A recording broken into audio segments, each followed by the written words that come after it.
Yeah, of course. Now, I guess for you, Rosie, you know, we've heard that you've been in your post for a long time.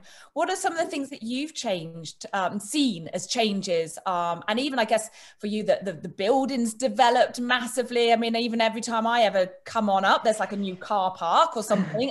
So what have been some of the big things that you've seen develop? So the big changes over the years, obviously the drug treatment. Drug treatment has changed massively. You know, it's just beyond all recognition, which has a big impact then on our ability to treat cancer and our cure rates from cancer. So that's one of the changes.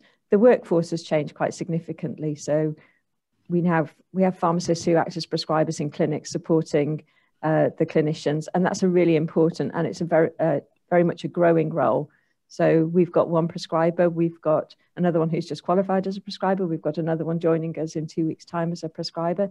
And that, like I say, that's a really valuable way of us actually just managing the workload that we have to do. The workload is something that is always a challenge because it's forever increasing.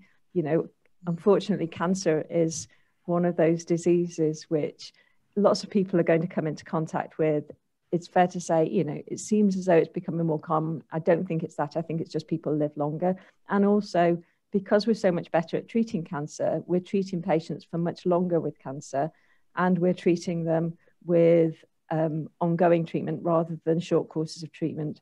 So those are big changes. And then with COVID, we had suddenly to make major changes. We had patients who were no longer coming to the hospital, and we had to work out how we were going to get their medicines to them.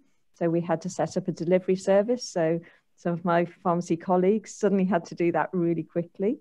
We trained patients to self-administer some of their treatment so that rather than having to come in for weekly injections, they could just collect their injection or have it delivered to them and then do that themselves at home. And we're still, obviously, there's lots of changes ahead. There's going to be the new building. We're also looking at different ways of how we deliver treatments to patients, because lots of people don't want to be coming to the hospital every time to have their treatment. So it's what are the things we can do to treat patients closer to home. So those are sort of developments that we've still got on the horizon.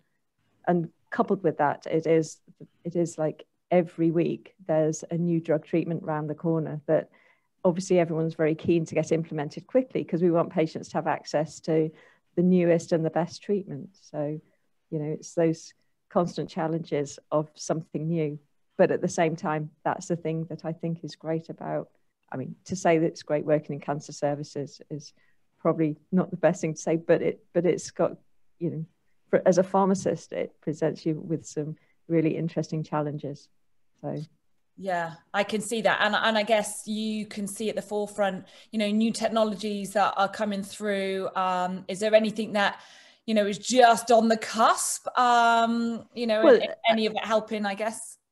I mean, not so much on the cusp, but we've just, certainly with COVID, one of the things we did see was drug manufacturers were suddenly making new treatments available. So for our breast cancer patients, instead of them having to have 2 intravenous injections, they're now having a single subcutaneous combination injection. So instead of being in hospital for 2 hours every 21 days, you're in hospital maybe for a 15-minute appointment. So it's things like that, you know, it's looking at things which really impact patients and, you know, trying to offer them the best treatment, but also the best treatment without having a major impact on the rest of their life. So, and I think those changes are going to continue, because it is very much about people living with cancer rather than cancer being a short-term treatment. It is about just managing your cancer. So, yeah.